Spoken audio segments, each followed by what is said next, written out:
I'm sorry for making fun of your lack of friendships in 7th grade.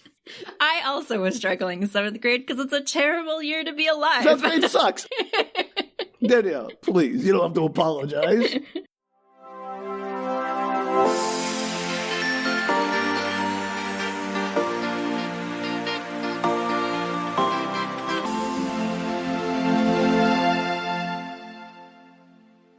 Hello and welcome to Book Reshorts. I'm Sam. I'm Danielle. And this is usually the podcast about sharing your weird media finds with your friends, but as it's our holiday season, we are going to take a step back and talk about things we are thankenful for. Thankenful for? Thankenful That's right, because for. it's a thankening! It's a thankening! It's a thankening! The thankers are thankening. That's right. We're back with the origin of the thankers. The thankening begins to take you back to the very beginning, I guess, how this series has gone off the rails. You're 5, baby. That's right. We're out of ideas. So this year, we're going to talk a little bit about media experiences we are thankful for. Things that we have seen or done that relate to media that were just cool experiences, seeing a play or a midnight screening, anything like that that we enjoyed. Danielle, why don't you kick us off? Oh, I get to go first in this? Should Yeah. I love that. Yeah, why not? Me. All right. How many are we doing again? 2, 3?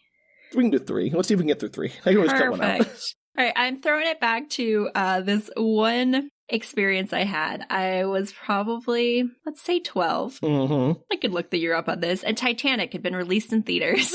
Uh-oh.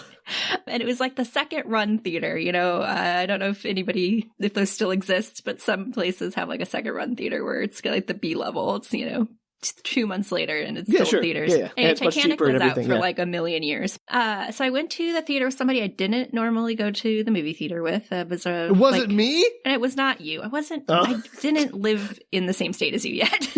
I'm kidding.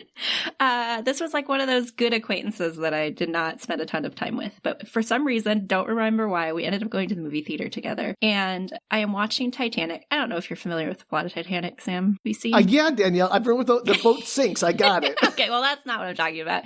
But so in the movie, plot. this experience. I know. So I'm in the movie, watching it, enjoying it. This is like one of those first teenage experiences. I was like by the movies with a friend, by myself. My parents had given me money. It was a whole thing. And I'm watching this movie and I had to go to the bathroom because the sucker is like 3 hours. long. Yeah. It's like 3 hours and 12 minutes longer. There was intermission, if I recall. Yeah, so I had to go to the bathroom. And so I leaned over to my friend who had seen it before and was out with me for some reason. And I was like, hey, is this an okay time to go to the bathroom? Like, I'm not going to miss anything, correct? And she's like, yeah, that's fine. Uh-oh. And I was like, cool. So I go to the bathroom and I come back to the scene where Jack is now like handcuffed to the pipes underneath the boat. Right. And I missed all the preceding information, so About no how he idea got- why he's handcuffed. And it is the pivotal scene for the rest of them. Why is he down there? He has to escape. That's the whole rest of the movie is based on the fact that he's handcuffed underneath the boat. And I was like, what did I miss? That is quite an experience, Danielle. And you're in a movie theater, you can't look at your friends and go what's happening? Explain the plot. And you're to thankful me. for this. I am, because it's such a experience in my head of Titanic, which I love that. Great movie. That every time I see Titanic, it wasn't until a year or two later when it came out on the 2-part VHS tape. We rented it at my house or something, and I watched it. And I was like, oh, that's You just fast forward to that part. I had no idea. Completely changed the plot of it. I had to do it all by context, and it was such an odd scene for her to be like, yeah, totally fine to go to the bathroom during this scene. So I am thankful for that, because it colored my whole experience with Titanic. Well, good. I'm glad really you were thankful for that. Yeah, great. I suppose I must go then. Yeah, it's your turn. Tag, you're it. All right. So one of the things I'm thankful for is shortly after I moved to New York, a friend invited me to a book signing, which I'd never been to before. I'd never done a book signing, book reading. It was for Dave Barry, who is, I don't know if he still has the same cultural cachet that he did. But I enjoy his work. I think he's a great comedian. He has a lot of fun articles, very insightful in many ways. And it was just such a experience from a movie. Like you always see movies about writers and they're giving readings and people are in the audience. I'm like, I've never done that. It's like something that happened all the time in movies. I think there's a book signing every other day, if you believe the movies. I've never been to a book signing. Is it exactly like it is in the movies? Kinda. I was at a Barnes & Noble, I think, and so there were a bunch of chairs. We sat down, he got up and read from the book a little bit, and then you had a chance to get a copy, and he would sign it at the table, and you'd, exchange a few words, and then you would buy the book. And it was, it was just really cool to sit there and be like, oh, this is something that is real, and there's a person whose work I like, and I can see them as a real person. And it was just kind of oh, that's what they'd show in the movie. This is a book signing is like. It's just kind of oh, this is something that I've seen a lot about, but never experienced. I wonder what that's like as an author to right? sit there, have all these people expectantly listening to you talk, and then you have to come up and expend, I'm sure, a lot of energy, and I'm sure it's it probably gives you a lot of energy as well, but you have to be on for several hours while you're talking to a complete stranger. So I feel like that'd be both fun and kind of exhausting and terrifying at the same time. Absolutely.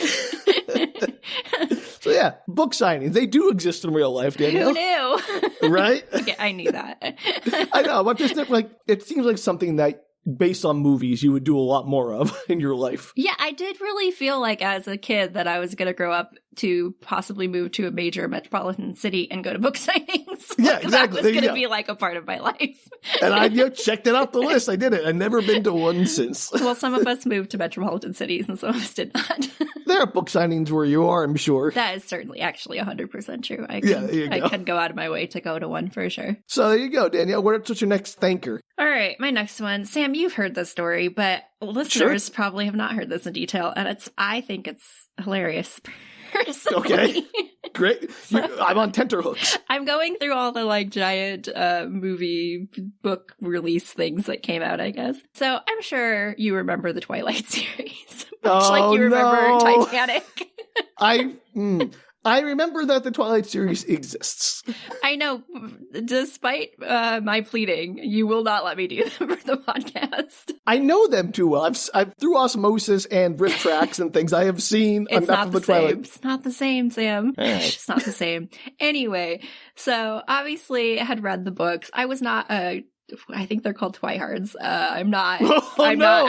I'm not obsessed with Twilight, but I do appreciate how insane they are. So my stepbrother and I and his girlfriend at the time went to a screening of all of the movies. It was there's 7 of them, I think. I could be wrong on that. There's a lot of movies. It's all day.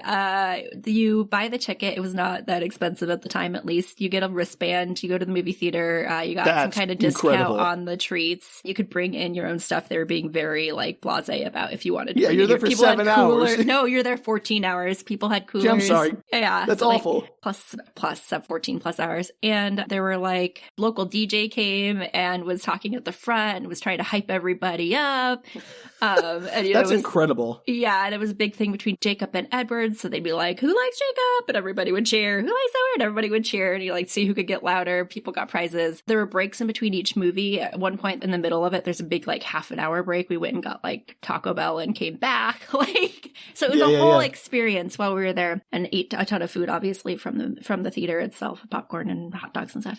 But my absolute favorite part, and I don't know how familiar you are with the tail ends of the movies, but my favorite part I've heard the story before, so I'm familiar. Yes. So we are in the movie theater. There's 2 parts, actually, that resound in my memory. One is when Jacob takes his shirt off. It's not. When Jacob takes his shirt off, everybody in the whole theater cheered, which was very funny. And then just hilarious. People were very into it. And then my second favorite part was in, spoiler alert, in the later half of, I think the second to last movie, or possibly the last movie, there's a scene where they are fighting the rival vampires, and suddenly rumble snaps. Yeah, there's full-on rumble snaps, and then suddenly the main character vampires start getting murdered, heads ripped off, murdered. It's violent. There's everybody's gone. And as far as you can tell, this is happening in real life. Like, and it's diverging wildly from the books. And this audience, because half of them were there for the fun of it, like my stepbrother and I, and half of the people there were very much into Twilight, like my stepbrother's girlfriend at the time. Oh no. And there was like, I am not kidding, like sobbing. People were screaming. They were like yelling at the screen because this, again, diverges wildly from the book. People need to chill.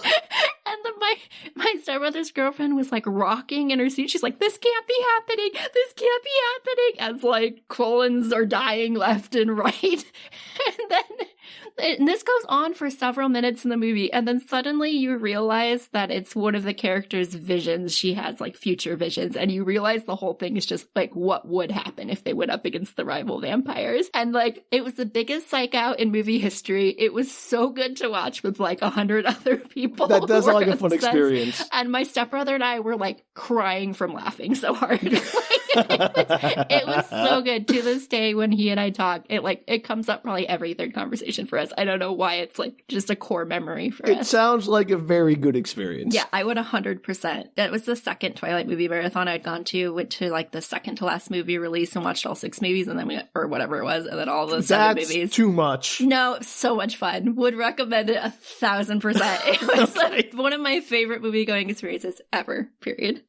All right, Danielle, thank you for sharing. You're welcome. All right. I guess for my next experience, I'm going to talk about another thing that I had heard a lot about and figured I'd be doing more, but realized that, it doesn't happen that much actually. But many years ago, I went to one of those midnight Halloween screenings of the Rocky Horror Picture Show. As soon as you started, many years ago, midnight, I was like, I went to a Rocky Horror too. Yeah, I put that on my list. Yeah, exactly. Like, it's just one of those things where it's, you hear about it, you're like, that's kind of fun. Yeah, and then you actually get to go like, this is just as good as they told me it was. I'm not going to go into too many details because, we don't but, talk about you got to go on stage and participate in certain activities. And, there were props and it was great. It was just a lot of fun. The people I was with were great. It was just a super fun experience that was like this cultural thing that exists here. They do it for the room. They do it for other things. But I've only done the Rocky Horror Picture Show. It's just kind of like nice to be part of that. Again, checking that off the list is something that is super cool that you hear a lot about. I'm like, I can actually do it, right? Like, you actually did it. And it was cool. I really enjoyed that. It is, I think, a widespread phenomenon that a lot of people, especially in, college level or age people go to. Yeah, exactly. I remember when I just moved. Again, we don't have time for you to do another quick story. It's a quick story. Yes, we do. I just moved to the West Coast and my parents I literally, it was like a month into me moving here. I was like 15 years old and my parents had me watch Rocky Horror for the first time. I don't know if 15 is maybe the age appropriate age to watch that. Perhaps it is. But why not? It definitely spawned a fascination with that movie. And also went to Rocky Horror Picture Show a couple of times for the midnight showings. Yeah, it was just fun. My first time going was just like, this is really cool. This is like a really fun, organic, like grassroots experience that people created around something. It was just like almost community kind of thing. It was cool. It is very cool. All right, what's your last one, Danielle? My third one, this is just a random kid experience that I had. I had a 3rd grade teacher who, very creative human being. She had a piano in the classroom. She used to play she was obviously a very good piano player. She used to play this very whimsical music, and then she'd just yell out things that you had to do. She'd be a tree, and all the kids would pretend to be a tree. She'd be like, be a rocking chair. She was very ahead of her time. That sounds pretty cool. It was amazing. And one of the things that she used to do is we had bean bags. We had a whole little section of the classroom that was kind of blocked off from the rest of the class. And we'd have days where you got to go sit in the beanbag chairs and just read.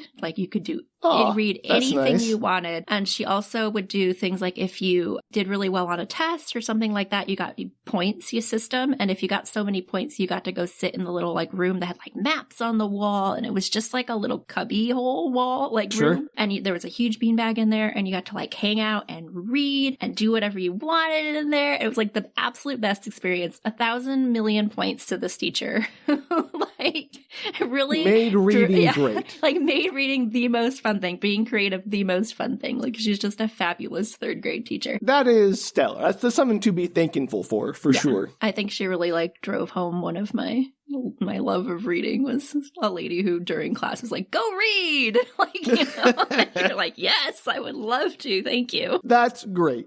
Okay, for my last one, I'm going to talk about a similar kind of experience. I guess not very similar, but experience where I was similarly young. In my middle school, we had something called the after-school ski program, where after school, you would take a bus up to the local ski mountain and, you know, take a few skiing lessons and all that kind of stuff, and then that might still come back. Exist. Yeah, pretty sure it does. I wouldn't be surprised if it did. But anyway, so I was doing that, and what I would do is I would go to the school library and get out audiobooks, books on tape. Back when they had tapes. I still call them books on tape. I can't, like, I have a really hard time saying audiobooks. Yeah, and I would listen to them on the ride up and down because it would get too dark to read. You know, French, thanks, Danielle. You know what I'm not thankful for? You. You're not thankful for you this year, on okay? A bus? You didn't have any friends to talk to? No. Just kidding. I have many bus experiences listening to things too. Yeah, okay, Danielle. I don't want to hear any guff from you. You know what? You're uninvited from the holiday party. The book retorts holiday party. Yeah. The book retort, it's going to be you and Philip. Yeah, that's it. You got it. Yeah, me and Philip. We're going to have our own holiday party. You got to come. I'm going to tell Philip. He'll invite me. No. You can't even have one nice experience. You try to make it about being mean to me. Sorry, you're listening to books on tapes on your Walkman because you're old. Yeah, actually, yes. Yep. Yeah. 100% true. And because, it was too dark to read, so I didn't want to bring regular books. They don't have lights in the buses, anything like that. And I remember I had gotten a new book out, and it was The Blue Sword by Rob McKinley. I really thought you were going to say Golden Compass. I don't know why I was going with that one. That was also great, but the reason I'm talking about The Blue Sword is, again, it was, I don't know, 7th grade, something like that, 6th, 7th grade, and the book starts kind of slow. And I remember, like, listening to it on the way up, I'm like, I'm not sure about this book. I probably would have put it down if I had, like, anything else to do on that trip. I love buses. But, I was sticking it out, and then on the way back, it started to pick up, like, oh, wait, this is actually really great, and started to, like, get into it. I'm so glad I was trapped on a bus having to listen to this audiobook with nothing else to do, because it actually, once I got through my initial, 7th grade attention span issues, it's a really good book. I still love those books. I'm so glad I had it was forced into a situation where I had to experience them, and I would have, maybe passed them over in another situation. Did that teach you that you should give things a fighting chance? I don't know. Maybe. Let's not go that deep into it. There was no bigger lesson from that. I don't think we need to make everything into a lesson, Danielle. I just found a book I liked, and it was great. Well, thank you for sharing, Sam. Did you learn how to ski? I don't know, kind of. I cannot fall down that much. I'm not good skier. It's been many years, Danielle. Ditto. And I live within driving distance of mountains, so I don't know what my excuse is. None. Frankly, you should join the after-school ski program. Yeah, I'm more of a sledder. Okay, that's fair. All right, well, there you go. We are thankful for our lovely media experiences throughout our life that have fostered us a love and maybe a little bit wariness of media. Solid ending. Good job, Sam. Wrapping it up. Yeah, gotta do that. And if you have any media experiences you really love, feel free to share them with us. You can contact us at Book Retorts. You can also blue sky us at Book Retorts. And until next time, stay thankenful. Thankenful. Okay, until next time, stay thankerful and full. There we go. You're just saying words now. Yeah. Thinking, Pinocchio, banana phone, pickle. All talking is just saying words, Danielle. I don't know what you're getting all up in your bonnet about. Okay, language, blah, blah, blah. Okay, clearly we need a break. Have a lovely thankenful season. And remember, the origins don't start until they begin. The end. Until next time, bye. Take care, everyone.